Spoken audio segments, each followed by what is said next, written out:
Brought to you by Agilus Diagnostics. Health test की बात आती है तो मैं भरोसा करता हूँ India largest diagnostics company Agilus Diagnostics. खुद को टेस्ट करते रहो। वो अंगूर खट्टे हैं वाली बात है कि सियानी बिल्ली। खेत जो है ना, बाढ़ अगर खेत को खाना शुरू कर दे तो फिर खेत हरा भरा कैसे हो सकता है। वही हाल जो है हुड्डा साहब का। मतलब इनकी नियत केवल ये थे कि मैं और मेरा सही रहे और बाकी सारे हो जाएं खत्म। और आज उसी का नतीजा ये है कि कांग्रेस पूरी तरह से वेंटिलेटर के ऊपर चली गई। प्रदेश में भले ही ठंड ने दस्तक दे दी हो, मगर सियासी पारा अभी भी ठंड को कड़ी टक्कर दे रहा है। और इस सियासी पारे की केंद्र बिंदु है भाजपा की राज्यसभा सांसद किरण चौधरी।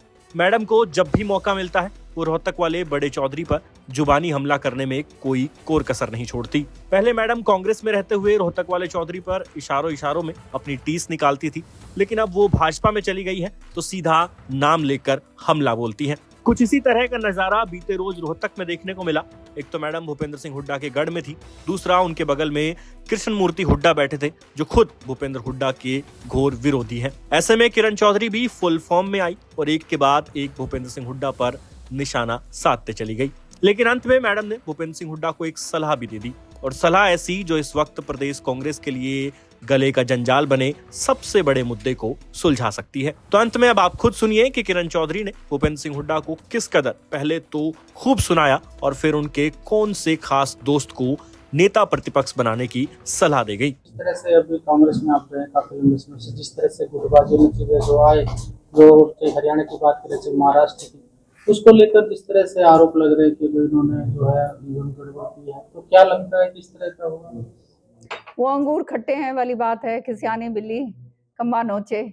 सच्चाई है ये कि लोगों ने इनको पूरी तरह से नकार दिया है, और उसके ऊपर समीक्षा करके और उसके ऊपर आगे कार्रवाई करें और नए लोगों को आगे आने दें। उसके बजाय जो है ये जो है ध्यान भटकाने की बातें करते हैं, ताकि जो है किसी तरह से जो है जो सत्ता जो ये जिसके ये सपने लेकर सो रहे थे, वो किसी तरह से जो है इनको दूर ना किया जाए, और वहां पे जो है जो कुछ भी मिल सकता है वो जो है खींच लो। वो इनका वो रह गया है। हरियाणा में आप क्या मानते हैं कांग्रेस की हार के कारण, क्योंकि अभी उन्होंने अब तक कोई रिपोर्ट चिंतन कर रहे हैं? कांग्रेस के अंदर ये चिंतन मंथन सारा कुछ चलता ही रहता है, अभी नहीं है, ये तो शुरू से होता आया है। लेकिन जो जिसको सारा वो कहते हैं ना रेंज जिसको सौंपी गई हो, और वो ही अपने ही लोगों को काटना शुरू कर दे, अपने ही लोगों को खत्म करना शुरू कर दे। अब जो है ना वो खेत जो है ना, बाढ़ अगर खेत को खाना शुरू कर दे तो फिर खेत हरा भरा कैसे हो सकता है। वही हाल जो है हुड्डा साहब का हुआ। मैम, आप जो है पहले काफी टाइम कांग्रेस में रही हैं, अब आप बीजेपी में हैं, जी, तो आपको दोनों पार्टीज में क्या अंतर महसूस होता है? मैं बहुत सुकून महसूस कर रही हूँ। एक संगठित पार्टी है, ऐसी पार्टी है जो संभालती है। सच्चाई है ये। हमने तो इतने साल जो है कांग्रेस के अंदर काम करा, केवल कटाई पटाई षड्यंत्र और ये सारी चीजों के अलावा और कुछ हमने देखा नहीं। अपना यही देखते थे कि कैसे बचो भाई, कैसे आगे काम करना है, कैसे नहीं करना, कैसे टिकटों का बंटवारा जैसे होता था। यहाँ पे आपने सबने देखा पिछले दिनों में जो है जिस तरह से हर एक कॉन्स्टिट्यूंसी के अंदर जा के 5-5 लोग जो हैं इन्होंने टिकटार्थी बना दिए, हर एक को जो है झूठ बोलकर जो है उसको वो कर दिया। तो मतलब इनकी नियत केवल ये थे कि मैं और मेरा सही रहे और बाकी सारे हो जाएं खत्म। और आज उसी का नतीजा ये है कि कांग्रेस पूरी तरह से वेंटिलेटर के ऊपर चली गई। और यहाँ क्या आपको अच्छा लगता है, क्या एडवांटेज लगती है बीजेपी में? तो मैंने आपको बताया ना, अब आप देखिए जो होनहार लोग हैं और जिनके अंदर क्षमता है, उनको काटने के बजाय आगे बढ़ाया जाता है। मेरे को घर बैठे बिठाए जो है राज्यसभा के अंदर लेकर आए। कभी मैं सोच भी नहीं सकती थी कांग्रेस के अंदर कि इस तरह से जो है राज्यसभा के अंदर मैं आऊंगी। सो ये तो आप अपने आप में ही जो है ये उदाहरण है, इसमें कोई शक की बात नहीं है। वहां पर तो ये था कि अपनी जो है हालात ये थे कि जो जायज जो टिकटें हैं वो नहीं हमारे को मिलती थी। हमेशा जो जहां खड़े होते थे वहां पे नीचे कटाई होती थी।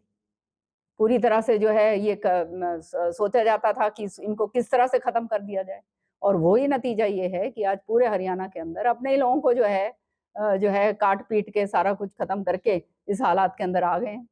पता नहीं किस तरह से इनके ये सपने संजो रहे थे कि ये मुख्यमंत्री बनेंगे। सच्चाई ये है कि जनता ने ग्राउंड के ऊपर इनको पूरी तरह से नकार दिया, क्योंकि इनको देख के खुश नहीं है कोई। जो हर तरीके से जो है भाई भतीजावाद, हर तरीके से मैं और मेरा, कोई और सामने आ जाए जो इनकी बात जो है वो थोड़ा सा जिसमें होनहार है, आगे निकलने वाला है, उसको मारो, उसको खत्म करो। तो हर जो इतनी जबरदस्त इनसिक्योरिटी जब किसी व्यक्ति में आ जाती है, तो आप समझ सकते हैं कि वो फिर जो है वो कभी किसी को देखकर बर्दाश्त नहीं कर सकते। और वही नतीजा जो हुआ कि बाप और बेटा की अपने बेटे को आगे बढ़ाने के लिए सबको और खत्म कर दो। जिस लीडर में उनको पोटेंशियल दिखता था उसको बिल्कुल, आगे बढ़ाने की बजाय बिल्कुल, उसको खत्म करने की पूरी तरह से। और यहाँ पे बीजेपी में ऐसा नहीं। नहीं, आप अगर काम कर रहे हैं और आपकी क्षमता है, तो क्षमता के मुताबिक आपको मिलेगा।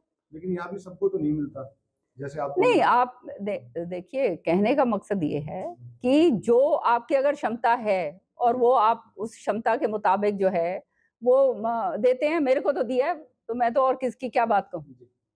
जिस तरह से कांग्रेस में संगठन और जो गुटबाजी की बात कर रहे थे, कांग्रेस में संगठन नहीं था, उसकी वजह क्या है? कांग्रेस में संगठन इसलिए नहीं था क्योंकि जो है अब आप जो हैं इनके प्रभारी जो हैं वो इनके खास आदमी थे, जो प्रदेश अध्यक्ष हैं वो इनके खास थे। अब इन्होंने 10 जगह जो है सारों के ऊपर हाथ रखा हुआ था कि तू भी बनेगा, तू भी बनेगा, तू भी बनेगा। अब अगर संगठन ये बना लेते तो आधा तो इनका हाल बुरे हो जाने थे। तो इसलिए संगठन इन्होंने खुद ही नहीं बनने दिया। हर एक के साथ यही हालात करे, चाहे अशोक तंवर था उस समय, चाहे शैलजा जी हो उस समय। जो हालात हुए, ये कोई छुपे हुए हालात तो है नहीं। मैडम, आपने इतनी हाईकमान के सामने बातें रखी, हाईकमान ने आपके कांग्रेस में बातें सुनी क्यों नहीं?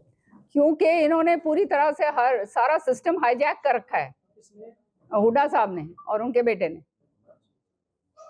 मैडम, आप भी कांग्रेस में सीएलपी लीडर रही हैं। अभी तक कांग्रेस में सीएलपी लीडर का चुनाव नहीं हुआ, तो क्या इंटरनली प्रोसेस होता है और अपनी पुरानी पार्टी को आप कैसे सीएलपी लीडर? ये सबसे बड़ा दुर्भाग्य है कि प्रजातंत्र के अंदर जो है सत्ता पक्ष और विपक्ष जो है, विपक्ष भी पूरा मजबूत होना चाहिए, तभी सत्ता पक्ष भी जो है सही काम कर सकता है। तो आज जो है इलेक्शन के बाद, इतने दिनों बाद भी सदन चल पड़ा और उसके अंदर जो है नेता प्रतिपक्ष नहीं चुना गया है।